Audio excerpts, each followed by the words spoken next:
Cowboy Clint. Hey, boys. How's it going? Good. It's going good. Yeah. Thank you so much for taking your time to come on with us today. We really appreciate it.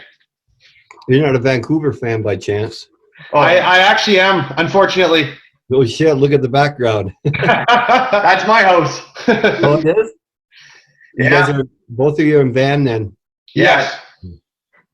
So obviously you got the cowboy hat on, so I might as well ask the first question is why did they nickname you the cowboy goalie?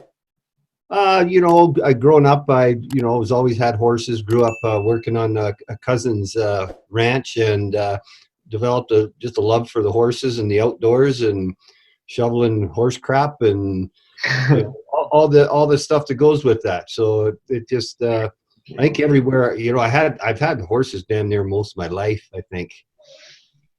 That makes sense then. Where were you when you got drafted to the Nordiques in '81, and how did you find out? I remember I was hoping to get drafted because I was eligible the year before and missed it. I didn't get drafted, and I was pretty devastated. And so then later on, the next year, I was waiting in the kitchen, and I remember getting a phone call, and it was I think Maurice Fillon was the GM then in Quebec. And where were you? Edmonton. Oh, okay. Yeah. So you obviously played with Sakic then? Or no. Before. Here's a funny story. I tell everybody because, my son was, growing up in Joe Sakic and this and that. And I said, I was traded for Joe Sakic. Yeah. I don't tell. It was like a 10-player deal or, 4 and 3 or whatever it was. Dale Hunter and I were the main cogs in Quebec. We got traded to Washington for the first-round draft pick, which ended up being Joe Sakic. So I just say, hey, I was traded for Joe Sakic. It's a good story. Why do you wear number 30? I was the first jersey. I always preferred number 1, traditional goalie number, and 30 I think is fairly traditional. But when I went to Quebec, that's a jersey that was given to me, and I went, okay. I never changed. Do you think Quebec needs a franchise back? I do. I do. It's a great hockey market. I mean, they really, obviously you got the language barrier for players, English players, and that, but they're very passionate. And if they know, you're in a store or something, you're a Nordique, oh my Lord, they just all over that. So they're very passionate about it for sure. Your days in Buffalo, you got to play with some real good players. I mean, LaFontaine, you had Malarchuck, McGinley, Andreychuk, Pierre Turgeon, Rob Ray, Brad May. How was that?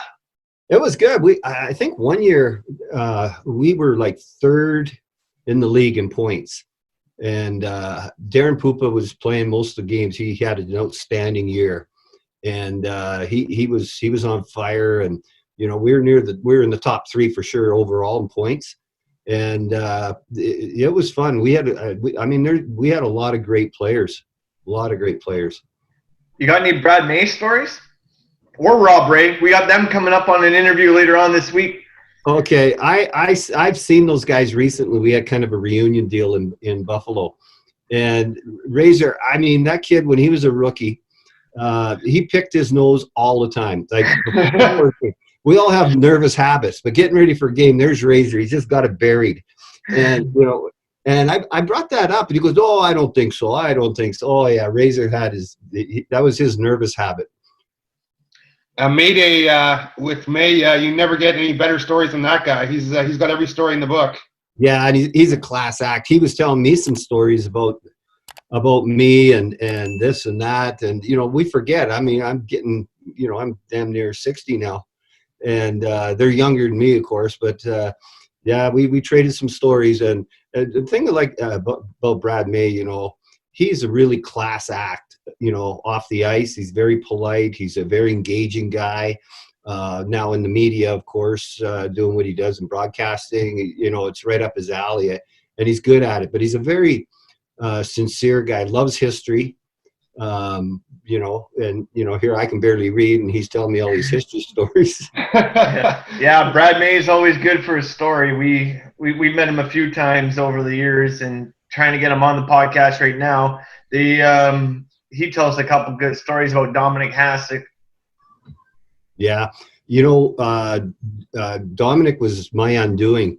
I remember they traded for Hasek, and I was going through a bad, some mental health issues, depression, anxiety. My play had really started to decline. And I remember in training camp, he was, just a great goalie. And, you look at him, he's quick as a cat. And I remember John Muckler, our coach at the time, called me in and basically was cutting me. He says, Clint, I still believe you can play. He knew I had some mental health issues and everything, and everybody did. And he says, I believe you can still play, but not here. And I went to the minors and played in San Diego for a year under Rick Dudley. And then you lit it up with the Las Vegas Thunder. They retired your jersey as well. You're up in the rafters there. Yeah, that was quite an experience because I got my health issues resolved in San Diego. Took a whole year there, though. It was almost a wasted year on the ice, but I came back at the end on medication, doing great. And the next year, Las Vegas was a brand new team, and I had to choose between the Canadian Olympic team and going to Las Vegas. Now, I was going through a divorce and had a young daughter, and I didn't like the idea of going on the Canadian Olympic team and playing all the time in Europe and all that. And it was a non-Olympic year, so I chose Vegas. I remember my daughter and I driving down there and kind of meeting the GM, Bob Strum, and she was, I don't know, maybe 6 years old or something. We're driving back, and a long drive back to Calgary at the time. And she really, we had fun in Vegas, and she said, Dad, I think Vegas is the choice. And I said, so do I. And I really got involved in the community there because I had, just the divorce going on, and I was single and trying to fulfill my time off the ice. And, I was on the board of directors of the Nevada Childhood Cancer Foundation and some other charities and things like that. And I became very, very popular in Vegas. And so then I ended up being their coach. I was assistant coach and assistant GM, and then I was the head coach and assistant GM. And so I had some great success there. Obviously, they retired my jersey. They gave me an awesome retirement gift. It was a high-dollar rope horse. And they brought it out on the ice. They put rubber mats in the Zamboni area, brought them out, and it was all behind me going on while we're doing, the talking and all that stuff. And I remember they said, turn around, Clint, there's your retirement gift. And I turned around and I knew the horse too. He was a good horse because I was team roping at the time, and I knew the horse, and they knew where to buy it, I guess. And so it was pretty cool. I still have the horse. He's 30, I want to say 33, and that's pretty old for a horse. That's damn old for a horse. That's an old horse. And he's blind as a bat, just like me when I played. Where do you stay nowadays? I'm in northern Nevada, Lake Tahoe, Reno area. Okay. It's 4 seasons. It's nothing like Vegas. When I left Vegas, I went on to coach up in Idaho for a few years, and then I got my certification in horse dentistry and horse chiropractic, and from there, I started to come down to this area. I had kind of a circuit, and I got introduced to a few veterinarians, and they liked my work, and they said, you should just move here. And so I did. And I've been here quite a while now, 12, 13 years, I think. It's a beautiful valley. Lake Tahoe's 30 minutes, Reno's an hour. So on your farm, how many animals do you have? Well, I've culled down quite a bit on the horses because with my traveling, I wrote my book, and then I've been public speaking. So I travel a lot, and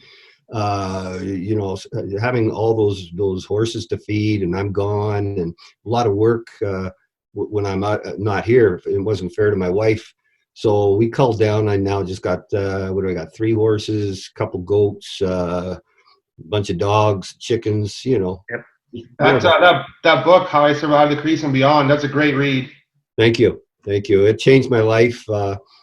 People ask me, what's your greatest accomplishment? And I have to say it was my greatest accomplishment writing the book, but it was also the hardest thing I ever did in my life because I opened up a lot of old wounds, and it was a hard deal to do. But once it was done and published and got me into public speaking, mostly military, first responder, PTSD stuff, and mental health organizations like the CMHA up there, and corporations and that. And it's very, very gratifying to talk about my life, and people come up after and they're in tears because it's kind of like the first time they heard it so honestly spoken and relatable to a lot of people.